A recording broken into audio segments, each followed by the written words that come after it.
Welcome everyone to the August TAPR committee meeting. We have one project to review, and that is phase 2 renovations at Haynes Park. So I'll share my screen. Hopefully it will work.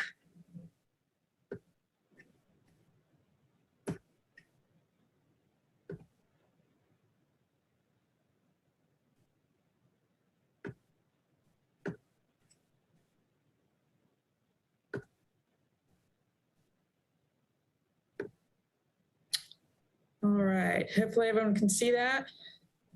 Great, got a thumbs up, awesome. So I think everyone knows where Haynes Park is, but if you don't, it's at the corner of Northwest Boulevard and Hawthorne Road. It's right adjacent to the West End Historic District, which is right in here. Ronaldo Road is to the north. And then you have the two schools here that are directly adjacent to it. Half of the site, sort of Peters Creek, is right through here. So this eastern half is in the historic district, and this project has been reviewed by the Historic Resource Commission. The western half is outside of the district. There are 4 key areas that are in question here. We have the eastern tennis courts, the 2 western tennis courts, and then the north east corner of the park. So this is a site plan, which you really can't make out at all. So we're going to go just area by area. So area 1 is the eastern tennis courts there. You can see the parking lot. This is a parking lot right off of Sunset. And this is looking northwest into the tennis courts. This is basically from the sidewalk, and you can see the stone walls there in the picture. That was part of phase 1. So to give a little point of reference.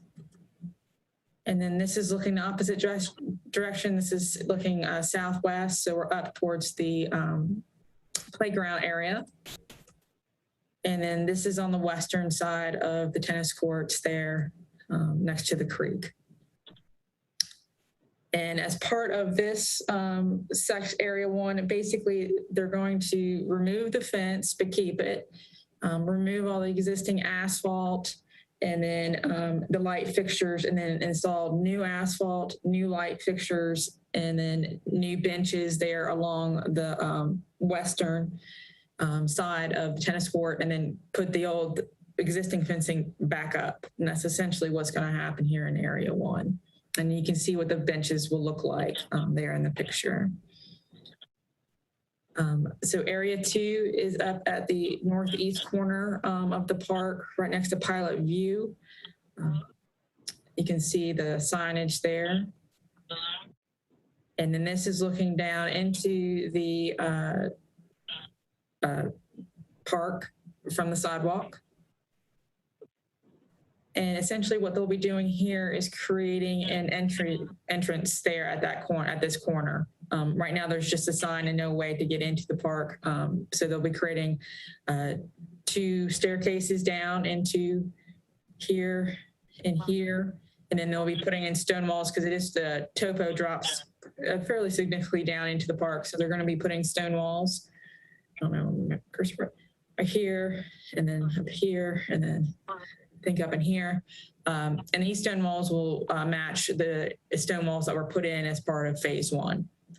And then there will be a mulched path that will lead down from this new entryway down to the playground area. And they'll also install pedestrian lighting, which you can see in the picture there. And this lighting will match what phase 1 lighting that was installed. And then that wooden sign will be removed. They do have a landscaping plan for this area. They will be sort of cleaning up the landscaping right now. It's sort of overgrown with a bunch of shrubs and hedges and everything else. But they will be installing new shrubbery, which will be a mixture of hollies, azaleas, rhododendrons, and distiliums, which I don't know what those are, but and then ground cover. So for this part. This is area 3. This is on the west side of the creek. So this will be the northern tennis court there. So we're looking sort of north west into the site. You have a picnic shelter sort of right here. You have this drinking fountain that will be removed. And then you have the tennis courts. And then that's just another view of the eastern side of these tennis courts. This is the restroom facility currently there. And then again, this, you can see the restroom facility, the existing shelter, and then the southern tennis courts.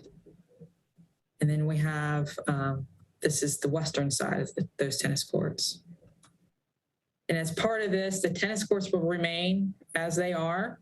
They were removing some of the concrete on the western side and keeping some of it, putting in new concrete walks. They'll be doing renovations to the bathroom, but those will be interior, and then a new roof connector. And then they will be adding benches to the eastern side, and then they will be adding benches to the western side of the tennis courts. And then the existing bleachers will just be moved. That's part of it. And then they'll add new picnic shelters and picnic tables underneath the shelter up here.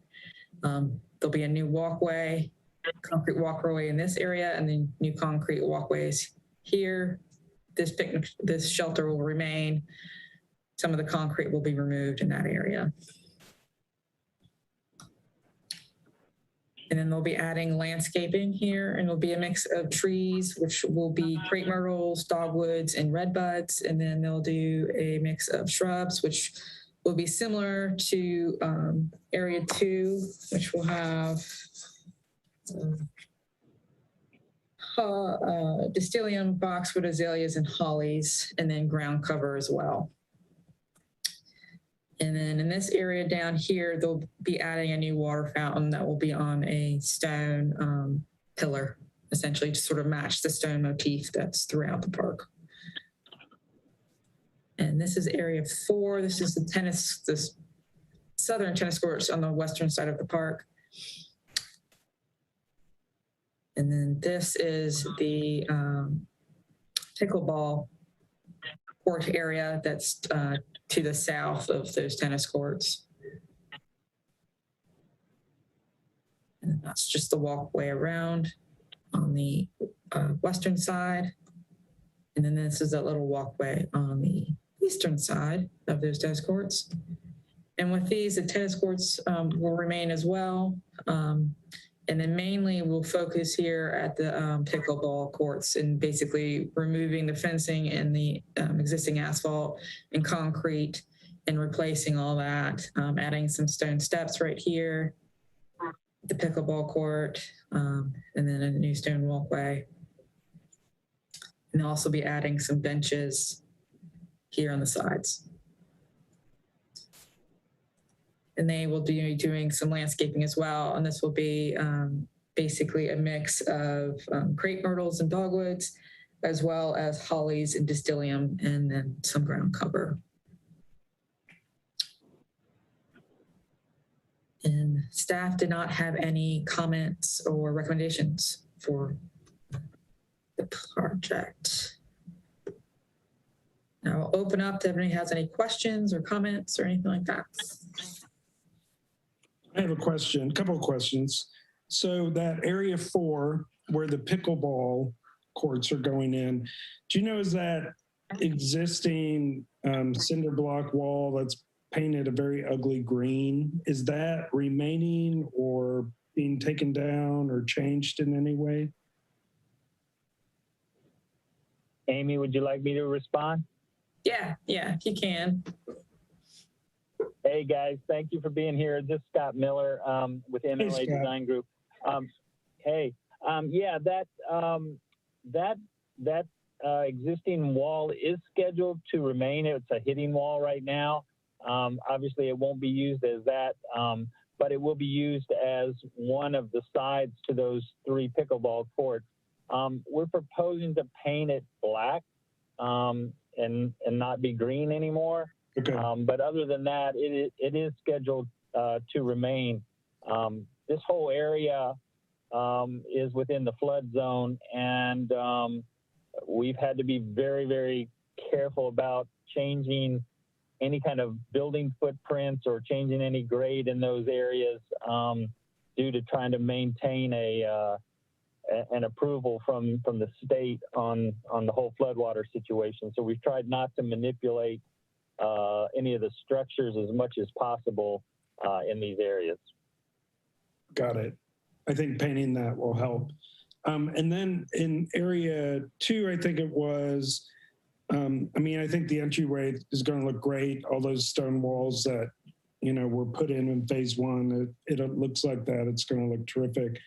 The paths I had read on the plans were mulch. And I guess my concern with that is, that area gets so wet and, well, almost flooded like it is actually right now. Will that mulch stay? Is there a way to make sure it's a little more secure or compacted, or how does that work? Sure. Well, I'll try to address it a couple different ways. First of all, once again, we have to be very careful. In phase 1, we were right at the threshold of our impervious surface maximums. We have to be careful in this area about adding any additional impervious surface areas, sure. Meaning asphalt or concrete, that kind of thing. So we went with the mulch paths for partially that reason, but also the mulch paths are basically in areas that are very flat. So yes, if you have a flood and the water comes above the creek channel, there's a good chance that mulch is going to get moved around. But for the most part, it's in an area that's not going to be on a slope or anything like that where it would wash. The other part of that is that we're using a kind of a shredded pine bark mulch, which tends to hold together as best as can be with it still being mulch. So hopefully we won't have an issue with that. Once again, I think when we took it through the Historic Resources Commission, they were really wanting us to try to also stay as natural as we can and not come in there and pave a lot more. So all three or four of those things were kind of in combination as why we ended up with what we ended up with. Okay, there.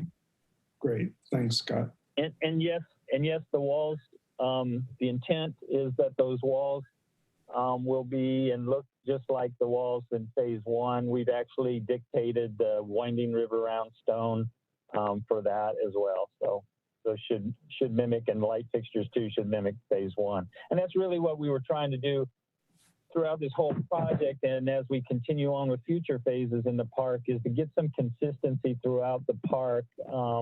With what we did over on Hawthorne, what we did along Sunset, with what we're proposing to do on these 4 areas,